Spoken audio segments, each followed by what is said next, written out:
Can you see me? Okay.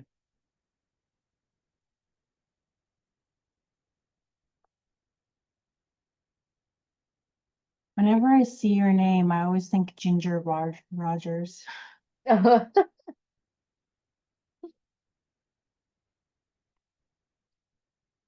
Well, that's a good thing to think. There's G Rogers, and I'm just like, Yeah, yeah. I know I tried to change it to Georgette. I thought I did, but it looks like Rogers.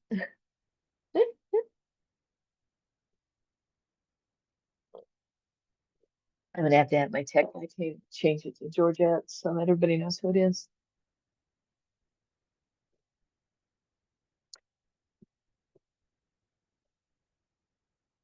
Are you going to the conference? which one? Koha? I will be online, so Ah, in okay. spirit. Okay. But I will be at the Aspen conference. Okay. Yeah, that'll be I'll my be first online. Aspen. I'll be online on that one. Oh, I couldn't make it work to be at this one and then turn around and be at one in October. So yeah, that's basically the reason why I'm not going to Koha. Mhm.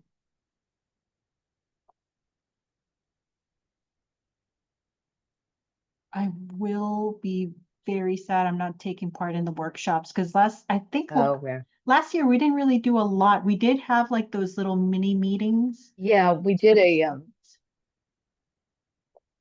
like a speed dating where you went to one and then you went to the other.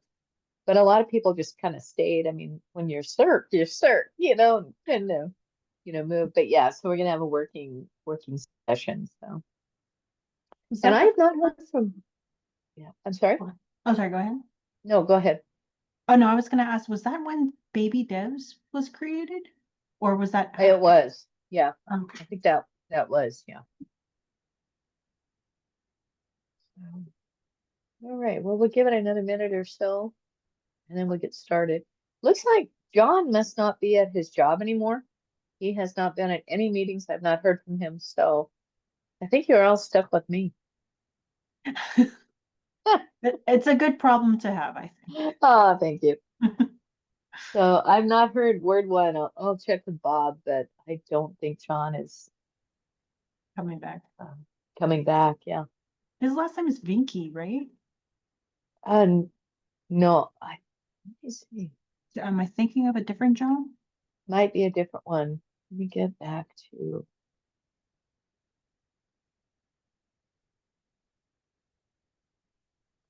Frederick.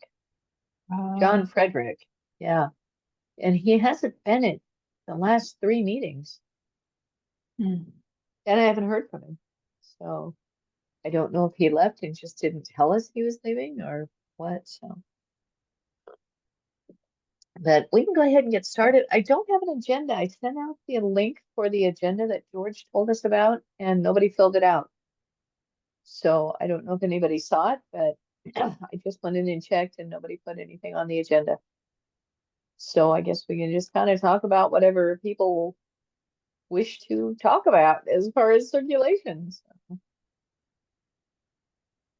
I'm anybody? mostly focused on the coming update Yeah. in September, so I don't want to start anything. Yeah. Yeah. I'm gonna watch the video of that tomorrow. I'm off tomorrow, but I'm gonna watch the recording of it at home.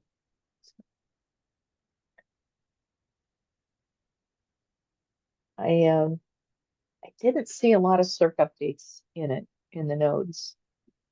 I think it's mostly acquisitions, right? Yeah. Yeah. Yeah, I think so. Of course, they always tend to surprise us. They don't show us everything, and but I checked the notes, and it doesn't look like there's a lot of circ updates. Mhm.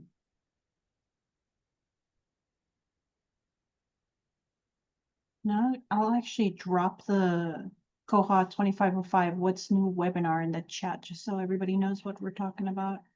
Okay, thank you.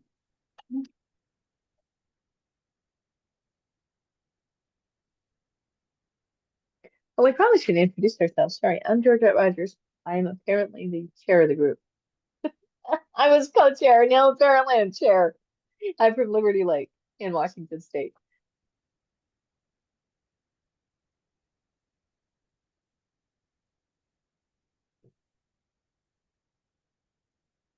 Anybody else want to tell us who you are? I'm Juliet. I'm in South Dakota. Oh, I'm Charlie. I'm SLO County in California. Kara, SLO County, California. Michael from San Luis Obispo County also. From Stark County in Ohio. We're not a Koha customer, just lurking here. That's okay, you're welcome. David, Rancho Mirage, California. And Bob, if there's any questions you have or anything you want to know, let us know. We'll be happy to help if we can. Just if you could explain to me what this group is, what you would typically do in a meeting. I sort of expected you might be reviewing, enhancements or something like that that would be that would be in progress or something like that. So anyway, what is typical for this CIRC group? We do review the enhancements. We discuss different things going on with circulation that, maybe some of us are having issues with or a workaround. We do talk about the enhancements, the new items coming. Once we get the upgrade, we usually talk about that. Sometimes we talk about the different, how we set something up in CIRC, how we work, how others work, just kind of, so circulation group. So we talk circulation. So, and like I said, I don't have an agenda. I sent one out to everybody, and it's one that you can all fill out and put on the agenda, and we can discuss those items. And I don't know if people just didn't get it, and nobody put anything on the agenda. And I apologize, I'm also on the conference committee, so I've been kind of dealing with the conference. So, Georgette, the link that you had in your email about the meeting went to the Consortia group's agenda instead. oh, it did. Oh, okay. I'm sorry. Thank you. I will double check that. Because I asked George for the link. That's what he sent me. And when I send it to all of you, I thought it went to the CIRC group. Okay. I will make sure and get that off to you for next month. My apologies.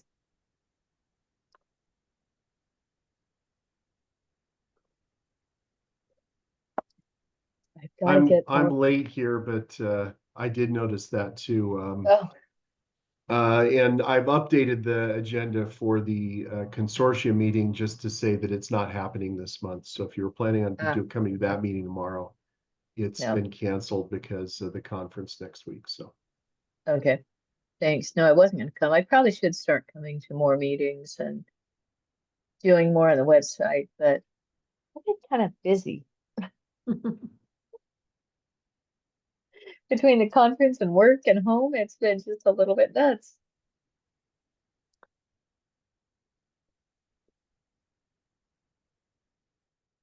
So I did try and send out an agenda. I apologize for it not going. Like I said, I'm still kind of figuring all this out. I'm not overly tech savvy, but I'm getting there.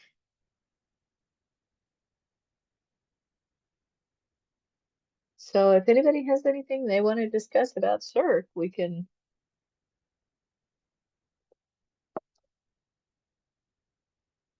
I guess I can mention, I just came from ByWater's little drop-in developer thingy, which is still going on. And my main reason for going was because I wanted to be a squeaky wheel about Koha-to-Koha ILL, which is circulated, I would say.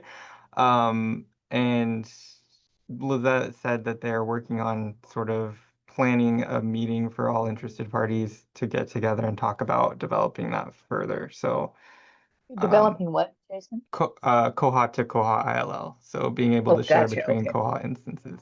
which is something we're increasingly interested in. So, and it sounds like there are a lot of libraries and state libraries and stuff out there that are wanting to help get that pushed along. So I don't have any like real updates other than she said that they were working on getting a meeting together. So if you're interested in that, watch for that so you can give input on it. Okay. That might be something that one of my colleagues would be interested in, or my coworkers. She's the one that does the ILLs. I back her up. I got busy enough, I had to pass off some things, so that was one. Thank you for letting us know that. I was just talking to a former State Library of Kansas employee, and the issue that this is the perfect opportunity for Koha to do more with Koha-to-Koha ILL, because at the State Library of Kansas, because the IMLS is in question whether or not it's going to be funded. If Kansas had to fund the statewide ILL system we're using now by itself, there's no money to do that. And so there's a huge potential for an end to statewide ILL in Kansas if something doesn't happen. And currently, the amount of money being spent on it is enormous. Just $100,000 alone is my understanding for the software we're using that everybody hates. So Wow. if we were to get Koha able to handle ILLs better between Koha systems, that would be a huge opportunity, because right now we're paying a lot for something that everybody seems to hate. So there is also discussion, like not Koha-to-Koha ILL, but like aggregation. So using Koha as an aggregator so that it could bring in targets that are non-Koha libraries into the ILL workflow as well. And I know that's on the list of things to talk about, but we were approaching it from the Koha-to-Koha ILL aspect just because so many of us in Kansas are on Koha. And it seemed like a more palatable solution to add like a secondary layer in for sharing before we get up to the statewide layer. And then it also would give us a cushion to fall back on should we lose statewide sharing. So I'd really like us to push that along faster, just because where there's money this year, there might not be money in the future to help fund development on it as well. When you find out about that meeting, can you share the link with us all? Will do. Thank you.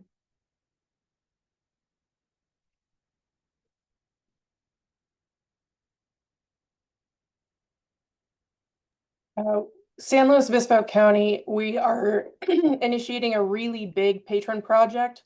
We're over the course of the next year going to stagger and expire all of our patrons. We're staggering the expiration by their birth month so that we don't expire all of our patrons simultaneously. But I had some questions about how to handle how you guys handle renewing patrons. So for us, we're going to require that our patrons bring in some sort of proof of ID and proof of current and local residency, so that we know that they're taxpayers, we know that they're the owner of the account, and then we'll go ahead and renew. If they do not bring one of those pieces of documents in, we've considered giving them a one-time extension, 30 days, or there is an option in Koha to just override the restriction temporarily and allow them a checkout and then keep the expiration on the account for them to renew at a later date. And I was curious how you guys handle that, if you offer one-time courtesy renewals or not. Ours expire every 2 years, and when they get notified that their card is expiring, they come in, verify with some with picture ID, some we just verify address, phone number. If it's a little, I might verify their birthday or mom's name, or something, mom and dad's name. we find it's easier really than having to provide the picture ID and the mail and things like that. We just verify, and then a lot of times people say, oh no, that changed, or you know, and then we verify at that point. I will ask them to verify, you know, that new change on something. But if it's the same, we just renew them and go. For our library, we do require that if they've moved, changed address, that they bring in a new proof of address when they renew. And we have had times where someone didn't see the email saying they needed to renew or whatever and came in and they're expired and they're frustrated. And we've allowed staff the leeway to give somebody, you know, another week or another month, and they just update the expiration date and put a note. We usually have them put a message on the account so that staff know why that happened and that they shouldn't do it again in a month. So it is something we allow our staff to do, but most of the time people get that your account is expiring email and they come in and renew and they have the stuff they need. We did just recently update our notice to add some logic so that depending on the patron category, they get a little bit different details.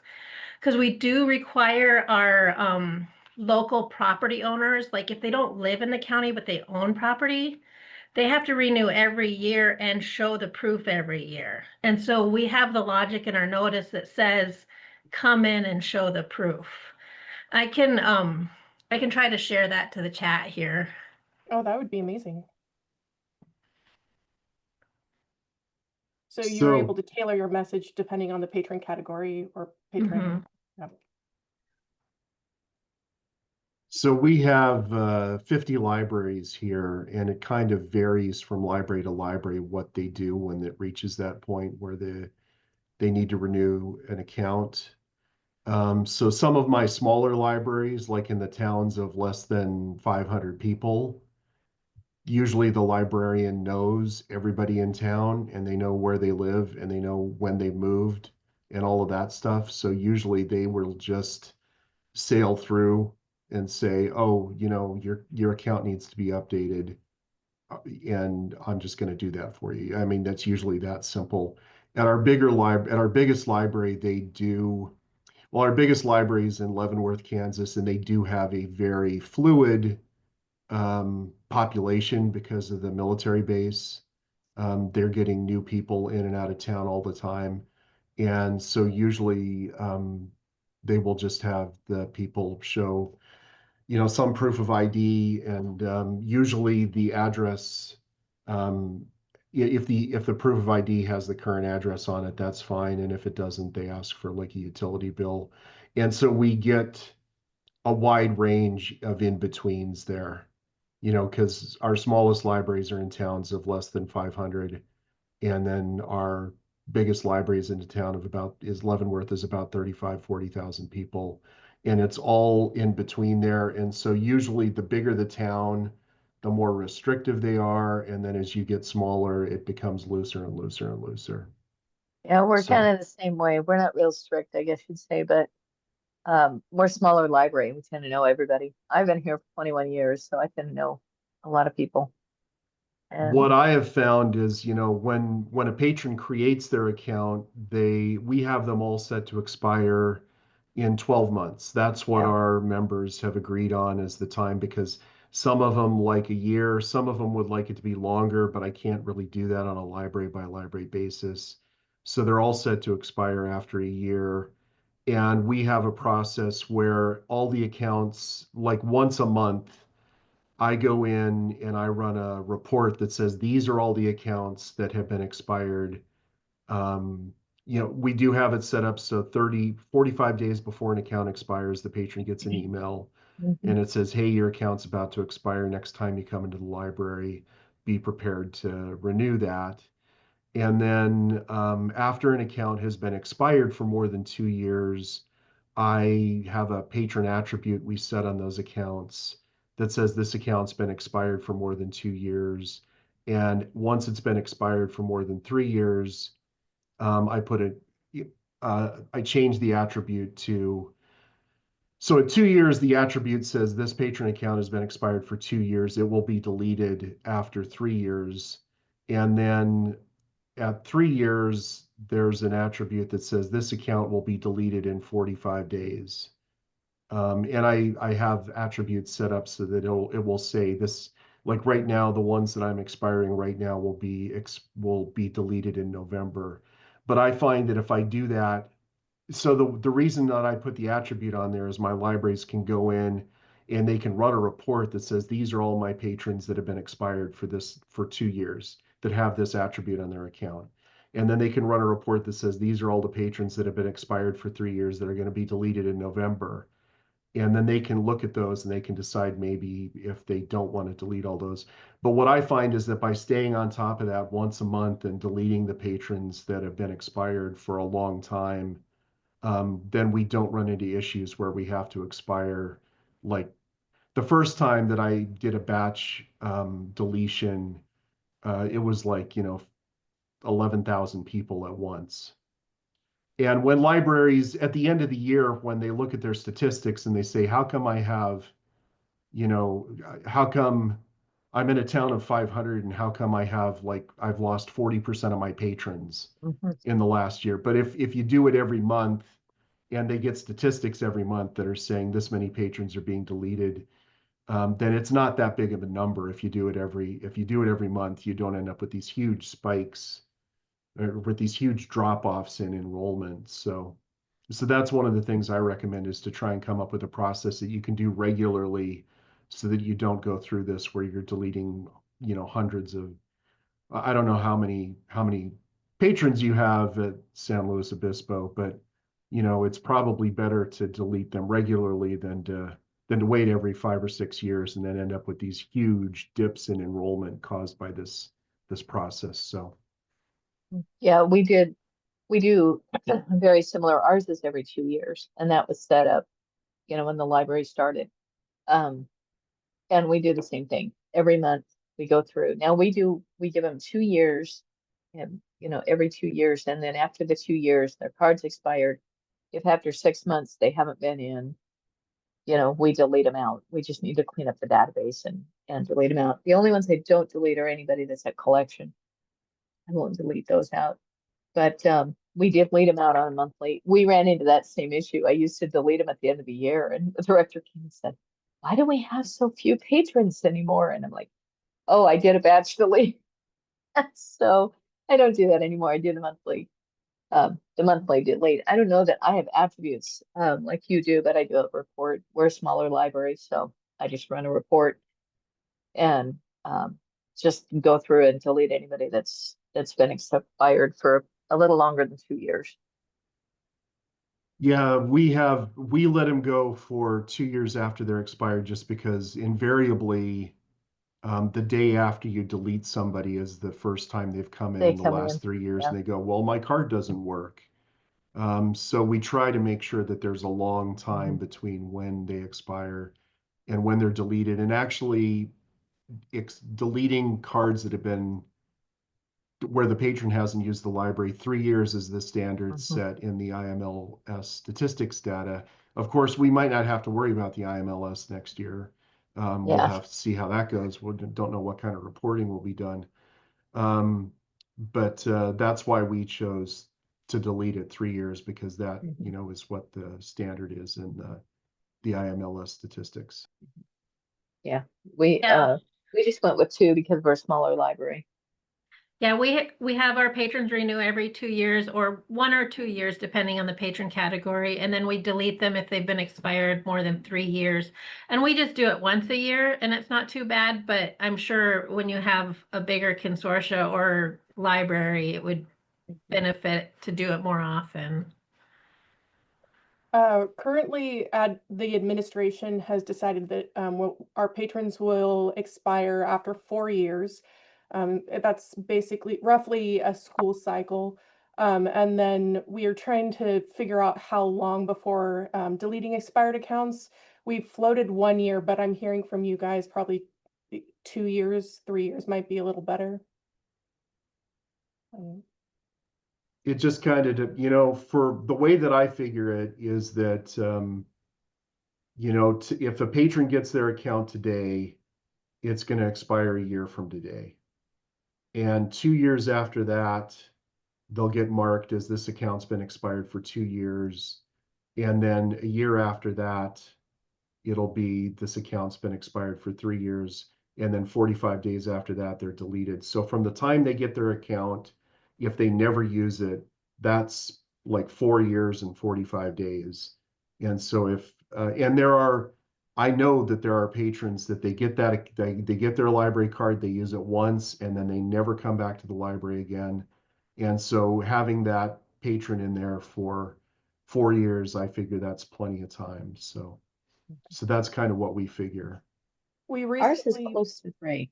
Go ahead. yeah, well, one of the pressures that we're experiencing at our library is that we went from issuing everyone in the state of California a library card to only local residents. And there were some financial pressures to push us in that direction. But the administration really wants to purge any non-local resident. And so I think we wanted a shorter expiration date so that we could get those people out of our database as soon as possible. And that's kind of like, not so much us, but we're part of Consortia. So we try and keep the database as clean as we can. You get so many patrons in there and they're sitting there for a long period of time. Your database gets really kind of bogged down and it's like we need to clean them up. But we were not part of a consortium when we first started. So the director and the board said 2 years. And then I give them about 6 months to a year after they expire, just to make sure that they're not like snowbirds or, you know, something. And because here in Washington, we get a lot of people that leave for the winter because we get a big winter. So I always give them 6 months to maybe almost a year before I delete them out. But they get their notice at 2 years and say, your card is going to expire in 30 days. Please come to the library. And then they either come in or they don't. They get deleted out. I don't run across, and of course, smaller library, I don't run across a lot that come in and say, my card's no longer working. Once it expires, it basically stops working. So I get a lot of people who, George, it's the same way. They come in and they get their card, they use it once, but they're using it for the online. And once it is expired, they can't log into their online or anything. So they have to come in at that point. And that's when we see a lot of them that come in and say, I can't get logged on. But I don't see a lot, probably in the last year or so, I've seen 2 or 3 people that said, my card no longer works. And I scan it and say, well, you're no longer in the database. You know, it's been a couple of years. Oh yeah, I haven't been in, I went to college or I went, we moved and then we came back, something like that. So we don't get a lot.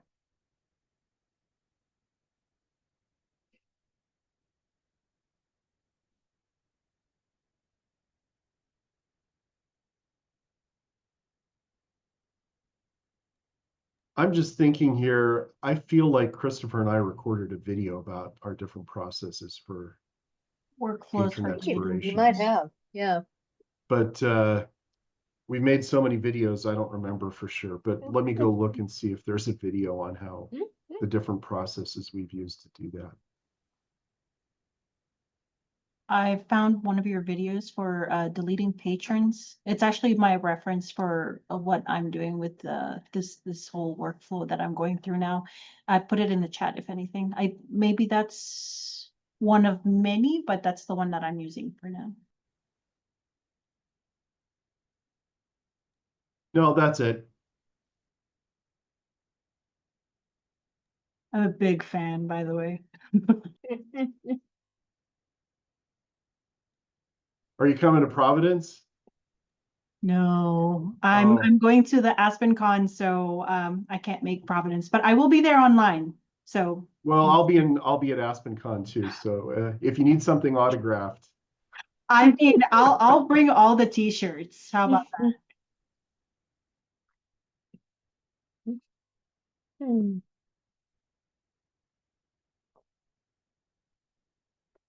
I don't know. I appreciate George. I think it's our name, but sometimes I can like say a lot of words and say absolutely nothing, and George understands Georgette speak. So I appreciate George. We were trying to say something one time at a conference, and he goes, "Oh, I think she's trying to say this." I went, "Yeah, that's exactly."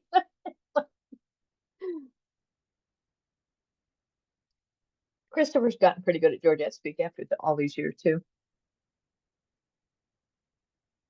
He tends to understand what I'm trying to say.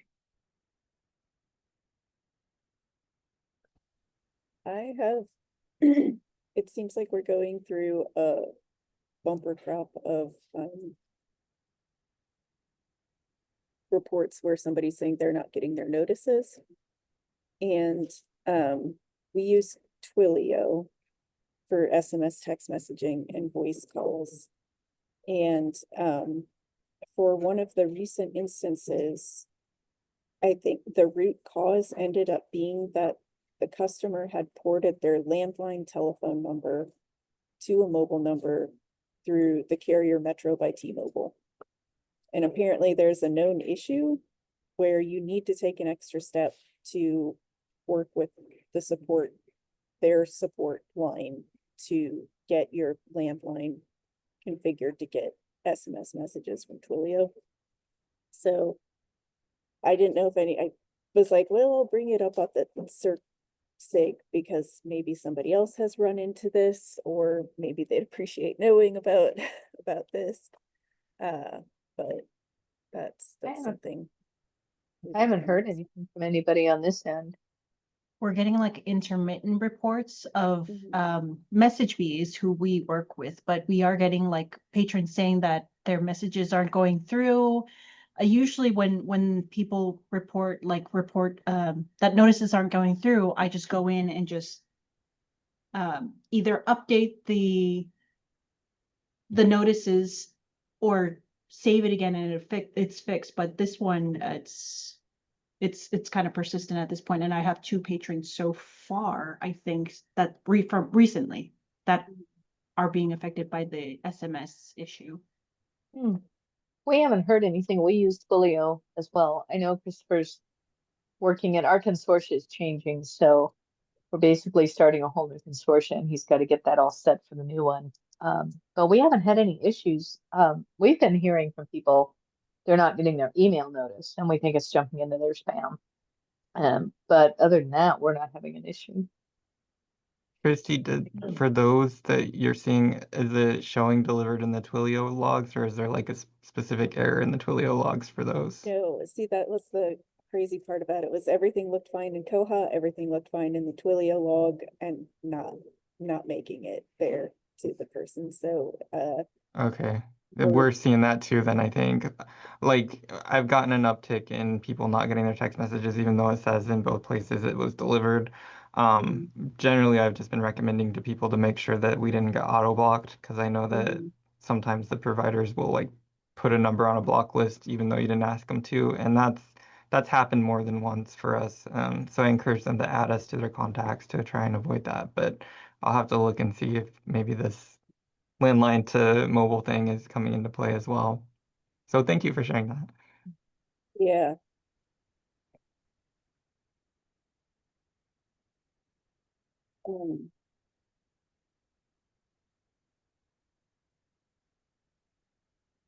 Yeah, I'll definitely escalate this ticket now.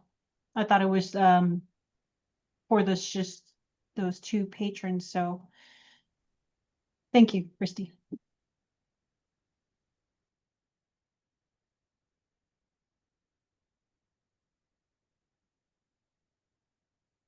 All right. Does anybody have anything else?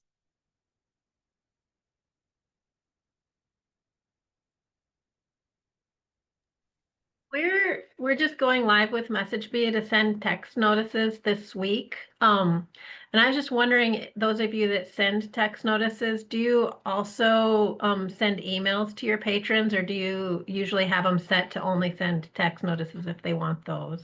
They can opt into whatever they want. So a lot of our customers do both. We have some that do both. Some are very specific. Oh, I love text. I want to text. I don't check my email that much. So we usually, if they mark text, we make them text only. If they mark both, then we will send both.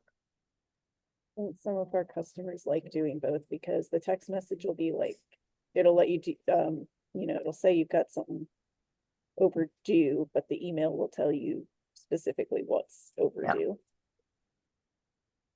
Yeah, because right now we have some of their message preferences set by default when we register a new, like they automatically get a hold notice and a pre-due notice. And I was trying to determine if I should tell staff to uncheck the email if they check the SMS one to add it, or just leave them both. Right now I'm going with leave them both, and we'll see what our patrons say.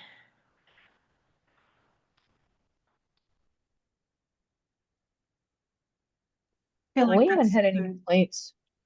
See, So with either way.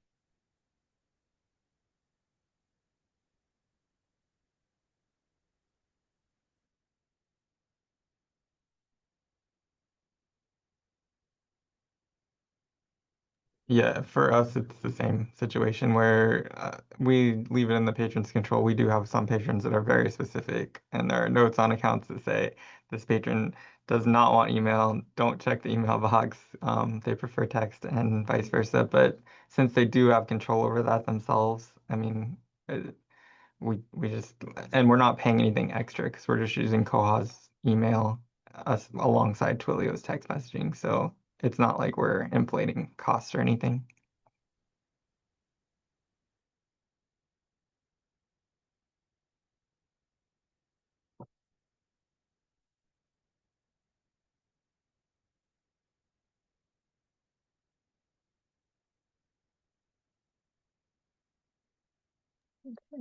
so just, oh, sorry, go ahead. So I was gonna say if anybody else has anything.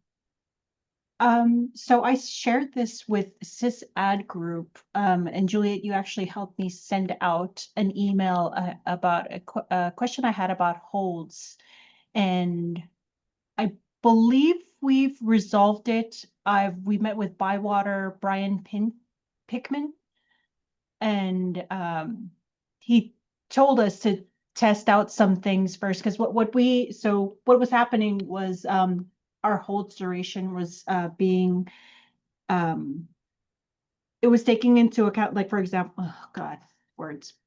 So we close on Mondays, but we don't want our holds to cancel on Mondays or to like run out of the holds duration on Mondays. So we put the holidays as like closed so that the holds queue just like skips over that day basically. But because we have changed our library hours, we also wanted to the holds to only count the open days of operation. So I was asking ByWater if it was already kind of a set process where if we have the library hours in Aspen, will Koha look at the Aspen library hours in order to tell, oh yeah, this is how much time you have left on a hold? Because it hasn't been happening for us.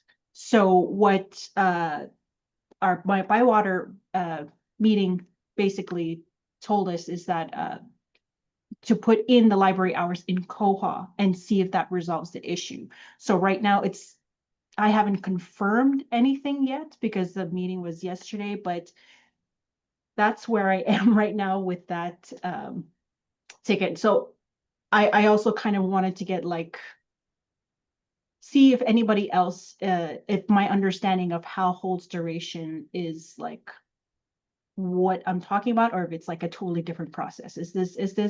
Do we have library hours kind of dictating how long a holds duration lasts kind of thing? Or is it something that I've made up? I think it's supposed to work that way. I'm not sure ours really does. I think sometimes it doesn't always catch it. It's supposed to, but it doesn't always. We just know that if it expires on a holiday, we don't expire it. You know, we give them a day or two, past that. I've tested the holiday one, and as long as you put it in the calendar that the holiday, that works. I've tested out that it was successful. Yeah. The only thing I haven't like really verified yet is if the holds duration looks at library hours. I know it doesn't do it for when we have it in Aspen, Mhm. but now I'm testing to see if Koha would actually do that. So I'm just, I think ours does. Ours expire. Are you talking about when they expire? yeah, so how long Yeah. they're on like the hold shelf, Ours, basically. ours are 7 days, and then we get notified of expired or canceled holds. But holds that are expired, we get a notification along the sidebar. But yeah, ours is based on, and I think every library in the consortia holds them for different days. We hold them for 7 days, 5 working days, plus we have Sunday. We're not open on Sunday, so we basically hold them and then we don't get our shipment until Tuesday. So if they expire on, Friday, we hold them, through Tuesday. So we give them a couple of extra days. But it's based on our, Hours of just what operation. I think our hours of operation and it's set, for ours expires 7 days. I don't think it's hours of operation. It expires 7 days from the date it triggers. Yeah, I So, feel like most people yeah. have it set up to be 7 calendar days. And Yeah, Charlie, yeah. this is the first time I've heard about this. In my understanding, so we have branches in our system that are only open 3 days a week. You're trying to get those holds to be held for 6 or 7 business days as opposed to calendar days. That's probably another thing Mhm. that I need to figure out is how does It's- that yeah. work as well? So We I go think there- calendar days. Yeah. It seems like if you want to skip days in that, you would use the calendar and then put the days that you're closed as a closed day in your calendar, because that's what we do. Like, say we have a holiday or our calendar is built that and it skips that day on the hold shelf. We don't have library hours put in at all in ours because that's something they added recently and we didn't see a need for it. We just use the calendar and we see that Koha expires the holds. It skips the days that were closed. Mhm. And so it'll count, like, say there's a holiday between now and next week, next Wednesday. It's gonna, all the holds that they check in today will expire on Thursday next week instead of Wednesday. Okay. And the only issue that we have is that our SIP kind of gets a little weird with that. When you're checking in and triggering a hold, it doesn't send it the hold expiration date until the hold has actually been triggered. And so then our SIP system doesn't know and it just guesses 7 days. And so I have to go in and tell it 8 when we have a holiday. But Koha knows it's 7 days. It's just that our hold slips sometimes say the wrong date on them. If that Charlie, makes this any seems sense. like it's going to be complicated because because it's not going to be universal throughout our system. There's some patrons who have a home branch library that's only open for 3 days, but we don't want all of the items in our system to expire Mhm. based on those operational hours. So I feel like universally we should just extend our calendar days that people can come pick up rather than trying to like set time limits on specific patrons at specific branches. That seems very complicated. I do believe that you can set it up by branch on the calendar. So You like can. for us, we're closed every Sunday. So we just made a recurring weekly holiday of Sunday so that our holds don't get caught. During COVID, we were closed Sundays and Mondays. So we did the same thing for Mondays. Now, again, I believe that you could do that at the branch level, but I don't know how that would overall affect your system. And And I you're setting assume that for the branch where the hold is being picked up. Mhm. I would assume that that's Yes. what it would be following is the pickup locations Yeah. calendar. Yeah, that's how ours works, I believe. Okay. And I would guess, so you were talking about library hours coming into play, like setting the library hours in Koha. I would guess that there's no connection Okay. for holds because it is such a new feature, like Juliet said. I did find a bug that says that library hours in the calendar are not linked in meaningful ways, which I'll put it in chat, but I don't think that's exactly what you're looking for either. But yeah, I think you're only going to be able to use the calendar to control that at this point.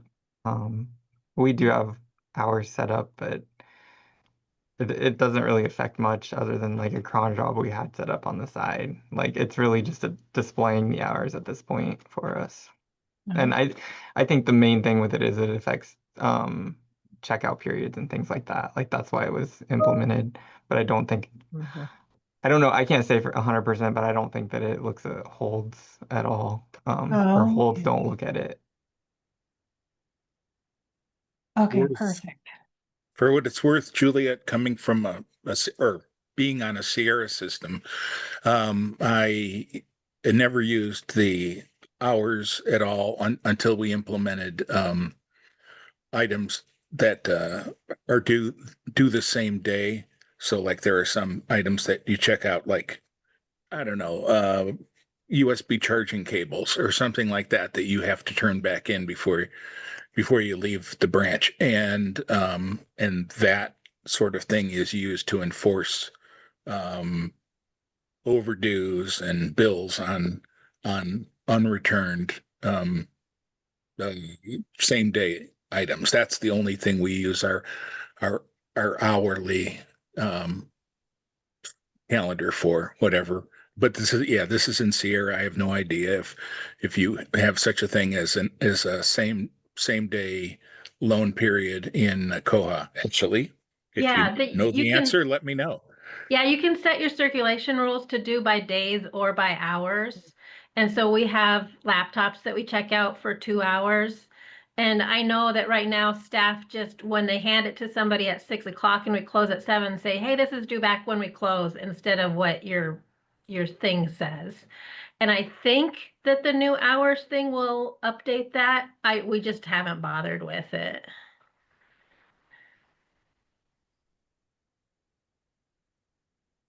Yeah, there's a system preference specifically for that called Consider Library Hours in Circulation, where you can control whether it's due where it's set or when the library closes based on what you set in the library hours. I will not touch that, but that's still interesting. I guess that would work with like course reserves and stuff like that, I would imagine. Yeah, I didn't hit the drop down. It's got different options. So you can shorten it so that it becomes due when you close, or you can tell it to extend it to the next day. So like in the laptop scenario, if they check it out like 5 minutes before you're closing, you could let them have it until closing time the next day, using the system preference, or you could make them bring it back in 5 minutes because they waited too long.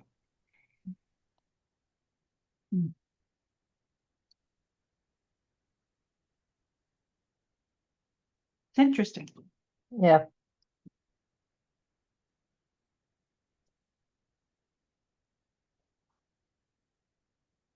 Thank you for clarifying on the whole thing. I was like, all got jumbled in my head. So now that it's clear, I can move on with my life.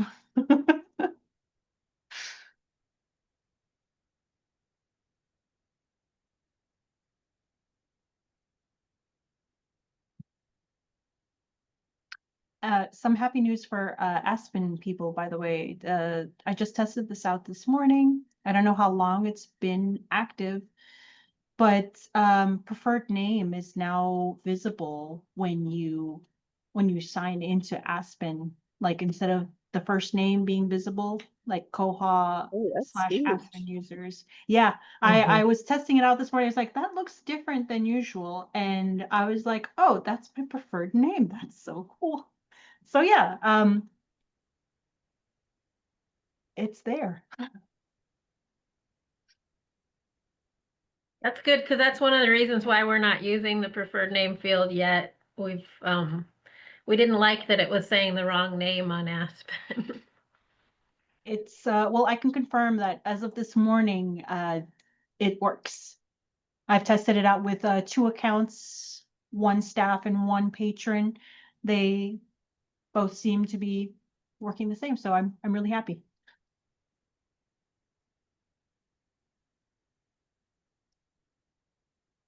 Good. That's good to know. Okay, anybody else have anything?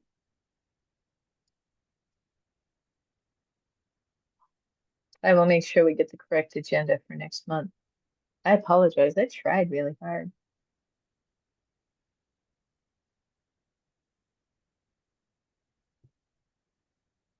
So if we don't have anything, we can end the meeting and we'll meet again next month. See you guys online at Koha. Yep. See some of you in person and some of you online. Jason, I'll see you in a few days. Bye, Take everyone. care, everybody. Thank you. Bye-bye.